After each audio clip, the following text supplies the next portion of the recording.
ومن ولد يكون علي ربا ومن مال يكون علي عذابا ومن خليل ماكر عينه تراني وقلبه يرعاني إن رأى حسنة دفنها وإذا رأى سيئة أذاءها.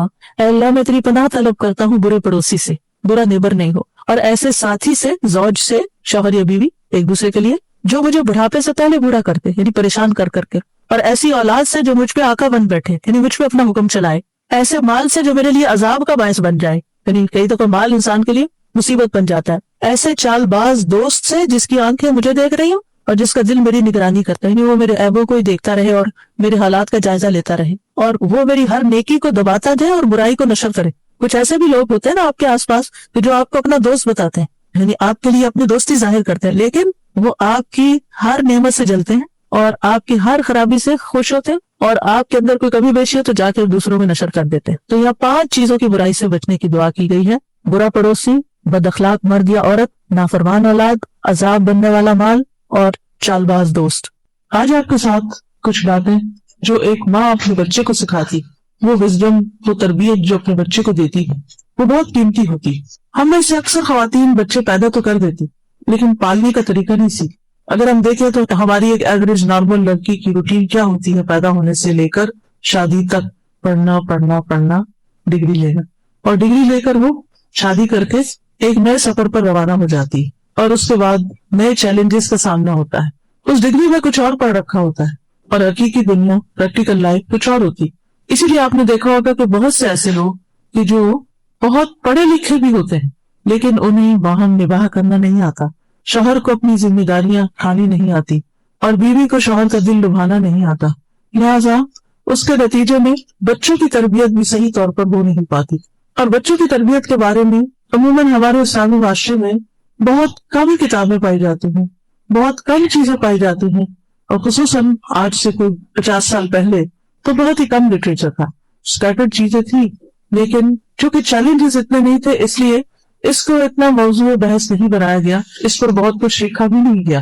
میں سمجھتی ہوں کہ اگر ماں اپنی تربیت کا انتظام کر لیتی تو بچوں کی تربیت ساتھ ساتھ ہوتی چلی جاتی. ایک ماں جس کے دل میں اللہ کا ڈر، تقویٰ ہو، اللہ کی محبت ہو، اس کے دین کی محبت ہو، وہ خود نمازوں کی پابند ہو، جھوٹ سے پرہیز کرتی، اخلاق، آداب اور بہترین مینرز اس کے اندر ہو، تو یہ چیزیں آٹومیٹیکلی اولاد کے اندر ٹرانسفر ہونا شروع ہو جاتی. اس ماں کی بات میں بہت بڑا اثر ہوتا ہے کیونکہ وہ خود باعمل ہے. اکثر لوگ مجھ سے پوچھتے ہیں کہ بچوں کی تربیت کیسے کریں، تو میں ان سے یہ کہتی ہوں کہ آپ اپنی تربیت کا بندوبست کر لیں، بچوں کی ساتھ ہی ہو جائے گی، کیونکہ ہم بھی ہیومن بینگز ہیں، وہ بھی جن چیزوں سے ہمیں فائدہ ہوگا ان چیزوں سے ان کو فائدہ ہوگا. ان کی تربیت کرنے کے لیے ہمیں رول ماڈل بننا ہوگا، ایک اچھا نمونہ بننا ہوگا. تو اس لیے بہت ضروری ہے کہ ہم نمبر 1 اچھا نمونہ بنے، نمبر 2 اپنے علم میں اضافے کی کوشش کرتے ہیں مستقل طور پر. یعنی ہمارا دین ہمیں کیا سکھاتا ہے کہ ہم کب سے کب تک پڑھیں؟ کیا اس میں کوئی گریڈز یا ڈگریاں متعین کر دی گئی؟ یہ تو بعد میں لوگوں نے خود ہی کسی کورس کا نام دینی کا نام عالمہ رکھ دیا، کسی کا فاضلہ رکھ دیا، کسی کا کچھ اور رکھ دیا. ہمارے دین کے اندر کوئی ایسی کوئی درجہ بندی نہیں. ہم سب کو جو بات سکھائی گئی اور وہ ہر ایک کے لیے ہے وہ یہ کہ مہد سے لاحد تک علم حاصل کرو.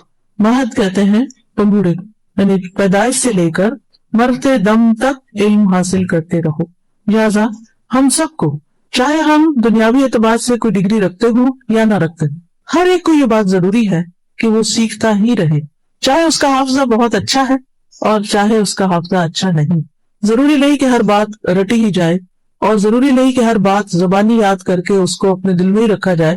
جیسے ہم کھانا کھاتے ہیں تو ہم نے دیکھا ہوگا کہ کھانے کا صرف ایک حصہ ہوتا ہے اور وہ بہت تھوڑا حصہ ہوتا ہے جو ہمارا جزو بدن بنتا ہے، جو ہمارا خون بنتا ہے، اور پھر وہ خون غذائیت لے کے اس کو پورے جسم میں پہنچاتا ہے اور سارے جسم کی ضرورت پوری کرتا ہے. اسی طرح علم ہوتا ہے.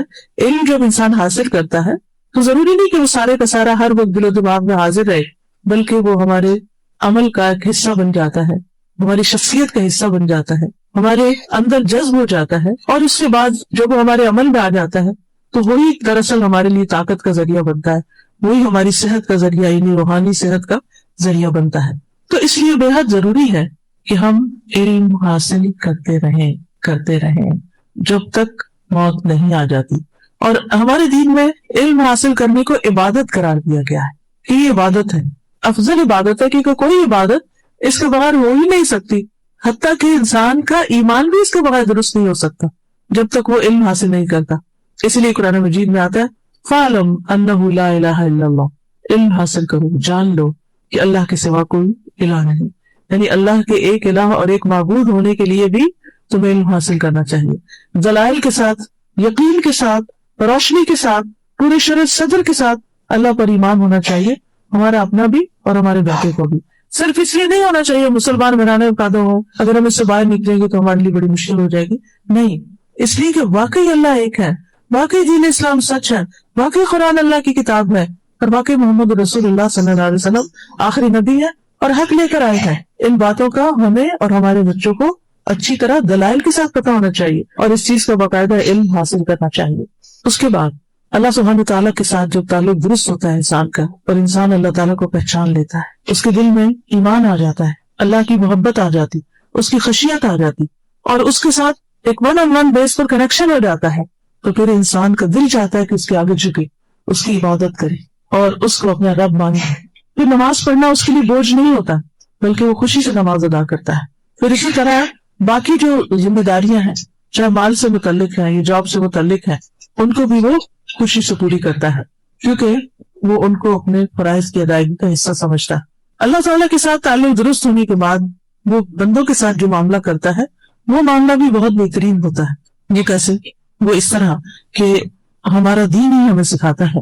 علم سے ہی یہ بات پتہ چلتی ہے کہ والدین کا ہم پر حق ہے اور انسانوں میں سے سب سے پہلا حق والدین کا ہے. ہمارے رشتہ داروں کا ہم پر حق ہے، یتیموں اور مسکینوں کا ہم پر حق ہے. یعنی تمام انسانوں کا حق کیسے ادا کرنا ہے، وہ حق کیا ہے، یہ ہمارا دین ہی ہمیں سکھاتا ہے. تو جو شخص جتنا زیادہ پڑھتا چلا جاتا ہے پھر اس کو اپنی غلطیاں، کوتاہیاں، خطائیں بھی نظر آنے لگتی ہیں، اور اگر وہ سچے دل سے اللہ کو راضی کرنا چاہتا ہے تو پھر اس کے لیے وہ کوشش بھی کرتا ہے اور اس طرح اس کا معاملہ بدلے سے بھی درست ہوتا ہے. پھر اسی طرح اس کو یہ بھی پتہ چل جاتا ہے کہ میرے اوپر میری اولاد کی طرف سے بھی بہت سی ذمہ داریاں، مجھے اس دین پر صرف خود عمل نہیں کرنا بلکہ اپنے بچوں اور اپنی آئندہ نسلوں کو بھی اس راستے پر چلانا ہے. تو اس لیے بہت ضروری ہے کہ ہم قرآن و حدیث اور سیرت کے علاوہ عام نیک اچھے سمجھدار لوگوں کی باتوں کو بھی پڑھتے رہیں، سمجھتے رہیں اور ان پر عمل کرتے رہیں، کیونکہ جب انسان اپنے آس پاس دکھ رہی ہوئی حکمت کو سمیٹتا ہے تو یہ بھی ہمارے ہی دین کا ایک حصہ ہے. حکمت جو ہے وہ مومن کی متاع ہوتی ہے، فائدہ اٹھانے کی چیز ہوتی، جہاں سے بھی وہ پائے اس کو لے لے. تو آئیے آج آپ ایک فرضی خاتون ہیں جن کی زبان سے کچھ باتیں سہلوائی گئی ہیں. کتاب کا نام ہے وصایا ام حکیمہ لابنہا، وصایا وصیت ام حکیمہ، ام حکیمہ کی، لابنہا اپنے بیٹے کے لیے. ام حکیمہ کی وصیت ہے اپنے بیٹے کے لیے، یا ام حکیمہ کی نصیحت ہے اپنے بچے کو. اب یہ ام حکیمہ جو ہے ایک فرضی کردار ہے. دوسرے لفظوں میں یوں کہنا چاہیے کہ ماں کی نصیحت ہے بچے کو. اب ہر ماں کو اپنے کے آگے بھی ڈلیور کر دے، اور اگر بک گھر میں ہوگی تو بچے خود بھی پڑھ لیں گے، کیونکہ انگلش میں بھی ہے، اس میں اردو میں بھی ہے اور عربی میں بھی ہے. اصل ٹیکسٹ جو ہے وہ عربک کا ہے لیکن اس کا پھر ترجمہ کر کے ہم نے چھاپا ہے کیونکہ باتیں بڑی خوبصورت تھی. تو وصایا ام حکیمۃ لابنہا چونکہ عربی عبارت بھی ہے تو جو مزہ عربی پڑھنے میں ہے اور سمجھنے میں وہ اردو اور انگلش میں، تو اس لیے میں عربی ساتھ پڑھوں گی اور اس کے بعد ایک ایک بات کو لے کر ہم ڈسکس کریں گے. وہ کہتی ہے بنیا، اے میرے پیارے بچے، چھوٹے سے بچے، ایاک ان تتکلم فی الاشیاء وفی الناس، بچے تم چیزوں اور لوگوں کے بارے میں باتیں کرنے سے، الا بعد ان تتأکد من صحت المصدر، مگر اس کے بعد کہ تم اس کے سورس یا اس کے ماخذ کے صحیح ہونے کا یقین کر لو. کتنی عمدہ بات ہے کہ کسی انسان کے بارے میں اور کسی بھی چیز کے بارے میں زبان نہ کھولو جب تک کہ اس بات کے صحیح ہونے کا تمہیں یقین نہ ہو. معیار دیکھیے سچائی کا. اب معلوم ہے نا کہ جنت میں کون کون لوگ جائیں گے، صراط الذین انعمت علیہم میں کون کون شامل ہیں. ہم ہر روز دعا کرتے ہیں سورۃ الفاتحہ میں، نماز کے اندر بھی اور کبھی باہر پڑھے تو اس بھی، اہدنا الصراط المستقیم صراط الذین انعمت علیہم. یہ انعام یافتہ لوگ کون ہیں جن پہ اللہ کا بڑا انعام ہے؟ ان کے بارے میں قرآن مجید میں آتا ہے کہ وہ ہیں من النبیین والصدیقین والشہداء والصالحین وحسن اولئک رفیقا. انبیاء اور انبیاء کے بعد سب سے پہلا درجہ صدیقین کا، جو ہمیشہ سچ بولتے ہیں, سچ کی تلاش میں رہتے ہیں, سچائی کے ساتھ جیتے ہیں تو اب سچائی پہ مرتے ہیں. جن کی زندگی کا شعار ہی سچ ہے. آج ہماری زندگیوں میں سے سچ کی قدر و قیمت ختم ہو گئی, اور منافق کو منافق بنانے والی پہلی چیز جھوٹ ہے, بے روخا پن. اب آپ دیکھیں, اگر ہم اس اصول کو اپنے لیے لے لیں کہ کسی چیز کے بارے میں کچھ نہیں کہنا جب تک کہ پکا یقین نہ ہو, اور کسی انسان کے بارے میں کوئی بات نہیں کرنی جب تک کہ ہم نے پوری طرح جان نہ لیا ہو کہ واقعی وہ ایسا ہے, تو ہماری کتنے فیصد باتیں ختم ہو جائیں گی. اول تو یہ چھوٹے ذہن کی علامت ہوتی ہے, چھوٹی سوچ ہوتی ہے کہ انسان بیٹھ کے لوگوں کو ڈسکس کرے, یا پھر چیزوں کے بارے میں, کبھی کھانے پینے کی, کبھی کسی چیز کی. ٹھیک ہے, انسان اس دنیا میں رہتا ہے, وہ فرشتہ نہیں ہے, اس میں کھانا پینا بھی ہے, اس میں گھر بھی چلانا ہے, اس میں لوگوں میں بھی رہنا ہے, اسے پہچان ہونی چاہیے, وہ پہچان کرے گا, جانے گا. لیکن یہی اس کی زندگی کا مقصد نہیں ہو جانا چاہیے کہ سارا وقت بس یہی کچھ کرتا رہے, اس سے آگے بڑھنا چاہیے. اب دیکھیے, کچھ انسان کی جسمانی ضروریات ہوتی, کچھ روحانی ضروریات ہوتی, کچھ ذہنی ضروریات ہوتی, کچھ جذباتی ضروریات ہوتی. ان سب کی تسکین کا سامان اللہ نے پیدا کیا. جسمانی ضرورت کھانا پینا سونا شادی بیاہ, پھر روحانی ضرورت جیسے ایمان ہے, قرآن کی سمجھ ہے, اسی طرح دین کی باقی باتیں. پھر جذباتی ضرورت, انسان کے اندر محبت کے جذبات بھی ہیں, ان کی بھی تسکین اسے چاہیے ہوتی ہے. پھر اسی طرح اس کے اندر غصہ, غم, بہت سی اور چیزیں, ان کو اپنی جگہ پر رکھنا. اور پھر ذہن اور عقل جو ہے انسان کی, اس کی نشو و نما اور بالغی یہ بھی بڑی ضروری ہوتی ہے. تو اس کے لیے مطالعہ کرنا, کتابیں پڑھنا. لیکن ہم سب سے زیادہ کس چیز پہ توجہ کرتے ہیں؟ جسمانی ضروریات پہ. کسی حد تک کچھ چند % روحانی ضروریات کو بھی دیکھ لیتے ہیں. لیکن ہمیں نہیں آتی اینگر مینجمنٹ, ہمیں نہیں آتی کانفلکٹ ریزولوشن, ہمیں نہیں آتی کہ محبت کی حد کیا ہے, محبت کس سے کرتے ہیں, کتنی کرتے ہیں, کون سی جائز ہے, کون سی نہیں. محبت کرتے ہیں تو حد سے بڑھ جاتے ہیں, نفرت کرتے ہیں تو حد سے بڑھ جاتے ہیں, عدل انصاف سے بڑھ جاتے ہیں, کیونکہ یہ ہم نے سیکھا ہی نہیں. اسی طرح پڑھنا پڑھانا وہ تو اسکول کا کام تھا نا, اب اسکول ختم ہوتا اب بھی پڑھتے رہو.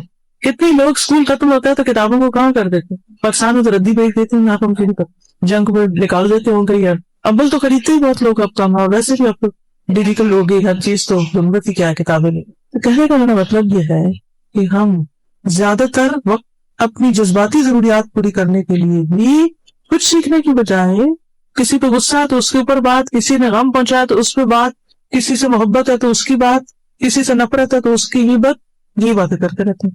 اچھا, اور بعض باتیں ہمارا فرسٹ ہینڈ ایکسپیرینس بھی نہیں ہوتی. وہ کیا ہوتی؟ سنی سنائی سیاسی لیڈرز کے بارے میں, اپنے ہوں یا دنیا کے کسی اور ملک کے ہوں, جو میڈیا میں اخبار میں پڑھا کہیں, بس وہی آگے دوہرا دیا, خود کچھ بھی نہیں پتا. ہمیں کیا پتا کہ حقیقت کیا ہے؟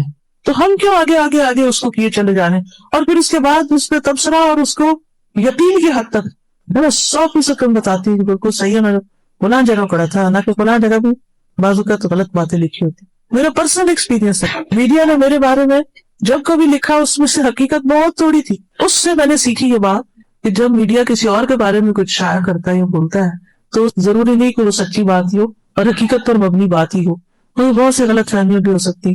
تو میرا یہ شغل نہیں ہونا چاہیے کہ میں ان چیزوں کو لے کر آگے بڑھوں. تو سب سے سچی بات کس کی بات ہے؟ وَإِنَّ أَصْدَقَ الْحَدِيثِ کتاب اللہ, سب سے سچی بات اللہ کی کتاب ہے.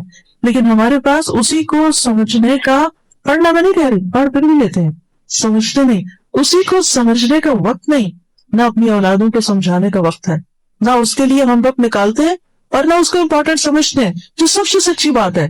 اچھا, چیزوں کے بارے میں بھی ہمارا کیا طرز عمل ہے؟ سنی سنائی بات ہے, یہ چیز گرم ہے, یہ ٹھنڈی ہے, یہ فلاں کو نہیں کھانی چاہیے, اس سے یہ ہو جاتا ہے, اس سے سب بغیر تصدیق شدہ چیزیں ایک سے دوسرے میں ٹرانسفر کرتی ہیں, اور پھر کوئی کہیں سے کسی چیز کا فائدہ پڑھ لیتا ہے اور وہ سب کو ٹوٹ کے بتاتا پھرتا ہے. اور حالانکہ ہر ایک کا مزاج جو ہے وہ مختلف ہوتا ہے, ایک قمیض سب کو نہیں پوری آتی, اللہ نے ہر ایک کا مزاج الگ الگ بنایا.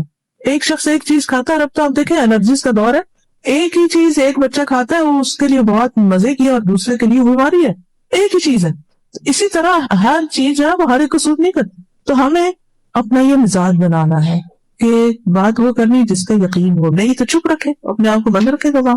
اور اسی طرح لوگوں کے بارے میں بھی اور چیزوں کے بارے میں بھی معلومات دوسروں کو وہ دیں جو اوتھینٹک ہو, جو اوتھینٹک نہیں اس کی ضرورت بھی نہیں. لیکن افسوس یہ کہ آج کل سوشل میڈیا کے اوپر جو معلومات ایک دوسرے کو فارورڈ کی جا رہی ہوتی ہیں, ان میں سے اکثر کیونکہ بنیادی نہیں ہوتی. دیکھیں ہم کتنا وقت ضائع کرتے ہیں، صرف وقت ہی ضائع کرتے، جھوٹ کو پھیلانے اور نشر کرنے کا جرم بھی اپنے ذمہ لیتے ہیں. اور یہ کوئی معمولی بات نہیں. ایسے شیخ جو علامہ اقبال کے نام سے بھیج رہے ہوتے ہیں، جو بخاری اور مسلم کی احادیث نہیں، اس کے نیچے بس بات کسی کی کہیں کی لکھ کے نیچے لکھا بخاری. اب شامت ہم جیسا کی آتی ہے، ہر دوسرے دن کوئی چیز بھیج دیتا ہے، آپ بتائیے چیک کر دیں اوتھینٹک ہے یا نہیں.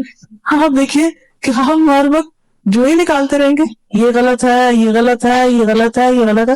بھائی میں تو یہی کہتی ہوں کہ تم خود کیوں نہیں صحیح علم حاصل کرتے کہ تمہیں خود بھی پتہ چلے، کیونکہ اتنی انفارمیشن کی یہ لغار اور بمبارڈمنٹ ہو گئی ہے کہ کنفیوژنز کریٹ ہو گئی ہیں. اور ایسے میں وہی بات یاد آتی کہ میں تمہیں دو چیزیں چھوڑ کے جا رہا ہوں، جب تک انہیں مضبوط پکڑے رکھو گے کبھی گمراہ نہیں ہوگے. اب یہ جو لائن ہے نا، اس کے سامنے والی لائن کو لکھ لیجئے، قرآن مجید سب سے سچی بات ہے، خود بھی سمجھنا ہے، بچوں کو بھی سمجھانا ہے، سکھانا ہے. یہ اپنے لیے ریزولوشن بنا لیجیے، کیونکہ یہاں سے اٹھ کے جائیں گے تو باتیں تو بھول جائیں گے، لیکچر تو بھول جائے گا. کچھ چیزیں جہاں لکھی ہوئی گی، لیکن اس کے ساتھ جو ایکسپلینیشن میں دے رہی ہوں، چند جملے جو اہم ہیں وہ ضرور لکھ لیجیے، تاکہ جب کبھی آپ یہ کتاب پڑھیں تو آپ کو یاد آئے کہ ہاں میں نے ایک بات سوچی تھی، یہ کرنی ہے تو میں نے اب تک نہیں کی، مجھے کر لینی چاہیے. اور اب الحمدللہ آپ دیکھیے کہ ہر جگہ پر انتظامات موجود ہیں، کلاسز بھی ہو رہی ہیں، اور اس کے علاوہ آن لائن بھی کلاسز موجود ہیں، اوتھینٹک ویب سائٹس بھی موجود ہیں. الحمدللہ علم حاصل کرنا، پہلے تو دور دراز لوگ جایا کرتے تھے، اب گھر بیٹھ کے بھی بہت سی چیزیں اویلیبل ہو جاتی، آپ کی قریب کی ویسینٹی میں بھی سب کچھ موجود ہوتا ہے. اور اپنے لیے اصول یہ بنانا ہے کہ جس چیز کی مجھے حقیقت تھی میں نے اس کو فارورڈ نہیں کرنا، آپ نہیں فارورڈ کیجئے. دیکھیے ایک گروپ میں مثلا 256 لوگ ہوتے ہیں، جب ہم ایک فضول بات اس میں شیئر کر دیتے ہیں تو 256 پیپل کا نقصان ہوتا ہے. اگر صرف 1 منٹ کی چیز بھی ہے تو 256 منٹ آپ نے لوگوں کے ضائع کر دیے. اور غلط علم پھیلایا، اس کی پوچھ ہوگی، پکڑ ہوگی آپ سے، اس کا جواب دینا ہوگا آپ کو. خصوصاً اگر نبی صلی اللہ علیہ وسلم پر جھوٹ باندھا جائے، حدیث میں آتا ہے من کذب علی متعمدا فلیتبوأ مقعدہ فی النار، جو مجھ پر جان بوجھ کے جھوٹ بولے اسے چاہیے کہ اپنا ٹھکانہ جہنم میں بنائے. تو جو لوگ یہ گھڑتے ہیں نا یہ جھوٹ، وہ تو اصل مجرم ہیں، لیکن ہم بھی ان کے مددگار ہو جاتے ہیں نا. ظالم کا ساتھ نہیں دینا چاہیے، ہم بھی مددگار ہو جاتے ہیں ان کے آگے آگے آگے پھیلا کے. اور جو وہ بہت شہرت پکڑنے لگتی، اب آپ دیکھیے جیسے سوشل میڈیا ہی ہے یا ویسے یوٹیوب ہے، یوٹیوب پر اگر کوئی چیز وائرل ہو جاتی ہے تو آپ کو معلوم ہے کہ اس بندے کو بہت سے اشتہار ملنے لگتے ہیں اور وہ بہت سا مال اکٹھا کر لیتا ہے اس جھوٹ کے ساتھ. اب بہت سی چیزیں لوگ ایسی اپلوڈ کر دیتے ہیں جو ان کی نہ اپنی بنائی ہوئی ہوتی ہے یا نہ ان کا اپنا حق ہوتا ہے، کسی اور کی اٹھا کے اپنے اوپر ڈال کے اور اس سے پیسے کمانا شروع کر دیتے ہیں. محنت کسی کی، پیسہ کوئی اور کما رہا ہے، یہ بھی کتنی غلط بات ہے. اس لیے بہت ضروری ہے کہ نمبر 1 ہم کوئی ایسی بات نہ کریں.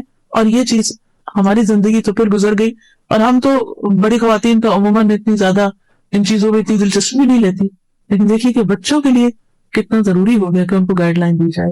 یعنی یہ باتیں بہت پرانی باتیں ہیں، لیکن کس طرح ہر دور میں فائدہ مند ہیں.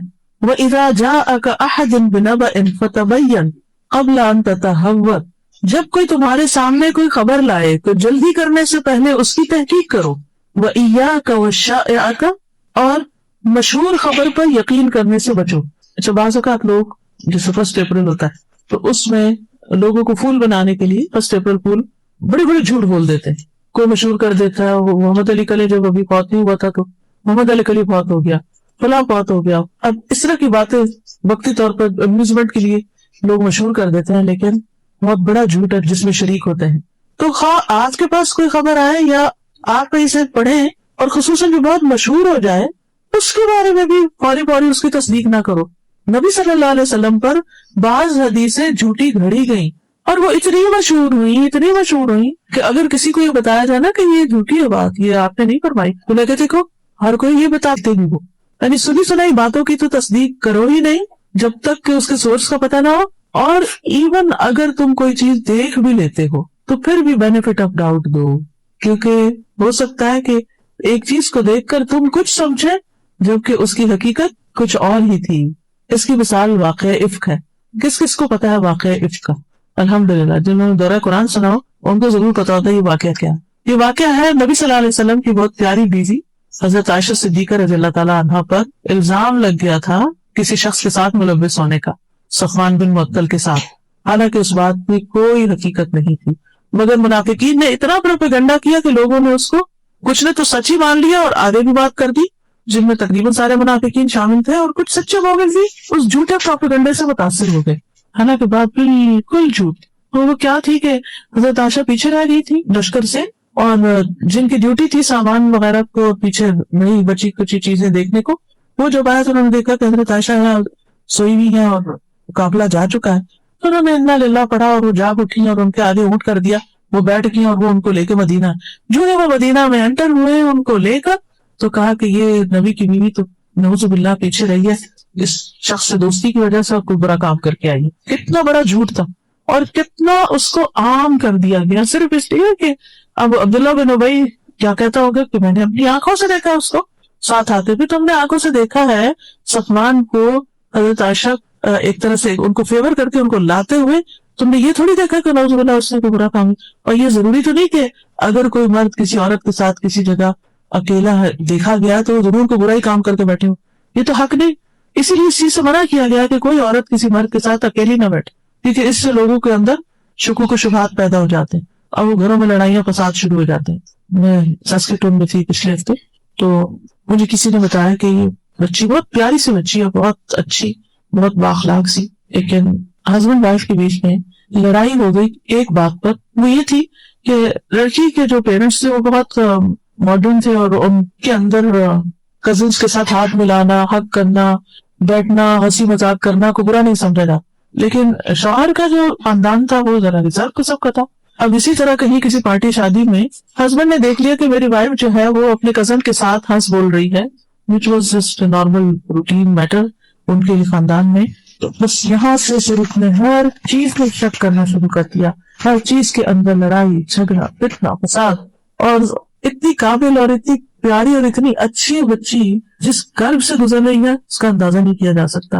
اب ہم دیکھیے کہ ہسبینڈ وائف کو رشتہ ایک ٹرسٹ کا رشتہ ہوتا ہے، ایک دوسرے کے اوپر اگر ٹرسٹ نہ رہے تو زندگی حرام ہو جاتی ہے، غموں کا انبار لگ جاتا ہے۔ تو ایسی صورت میں اسلام نے کچھ ایسی حدیں لگائی ہیں، کچھ ایسی پابندیاں ہمیں بتائی ہیں کہ ان کا لحاظ رکھا جائے تاکہ میاں بیوی کا آپس کا ٹرسٹ جو ہے وہ خراب نہ ہو، وہ ختم نہ ہو۔